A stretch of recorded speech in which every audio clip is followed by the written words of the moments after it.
السلام علیکم ورحمۃ اللہ وبرکاتہ۔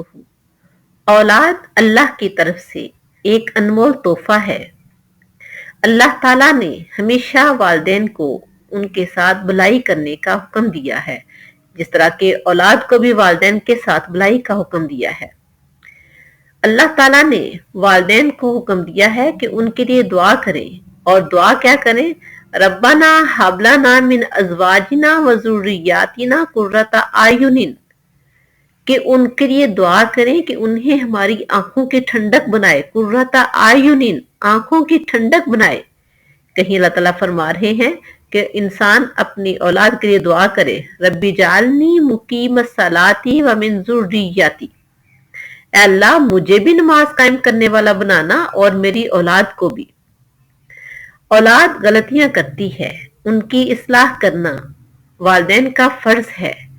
ان کی بہتری کے لیے، ان کی ہدایت کے لیے، ان کی کامیابی کے لیے دعا کرنا والدین کے لیے لازم ہے۔ ان کے لیے بد دعا نہیں کرنی چاہیے۔ اگر وہ تنگ بھی کر رہے ہیں تو اللہ سے ان کے لیے ہدایت مانگیں، اللہ تعالیٰ ان کو ہدایت کے راستے پر لائے، بد دعا نہ دے۔ یہ بات پیغمبر صلی اللہ علیہ وآلہ وسلم نے فرمائی ہے۔ حضرت جابر رضی اللہ تعالی عنہ سے روایت ہے۔ یہ حدیث سنن ابی داؤد کی حدیث نمبر 1532 ہے۔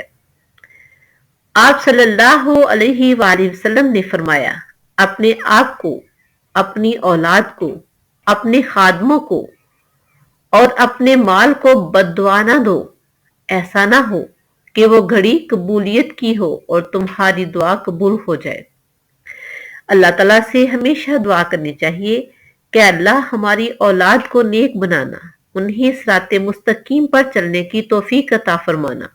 اے اللہ ان کو دنیا اور آخرت میں کامیابیوں کامرانی عطا فرمانا۔ اے اللہ ان کو اپنے اور ہمارے فرما بردار بنانا، کبھی بھی ان کو بد دعا نہ دے۔ اللہ تعالیٰ ہمیں اپنے پیارے پیغمبر صلی اللہ علیہ وآلہ وسلم کے فرامین پر عمل کرنے کی توفیق عطا فرمائے۔ جن کے پاس اولاد کا عظیم تحفہ ہے، ان کو اللہ تعالیٰ توفیق دے کہ وہ اپنی اولاد کے لیے ہدایت کی، کامیابی کی اور ان کی دنیا آخرت میں سرخرو ہونے کے لیے دعا کرے۔ جن کے پاس اولاد کا تحفہ نہیں ہے، اللہ تعالیٰ سے دعا ہے کہ اللہ تعالیٰ اپنی رحمت سے ان کو اولاد کے تحفے سے نوازے۔ آمین یا رب العالمین۔ اللہ حافظ۔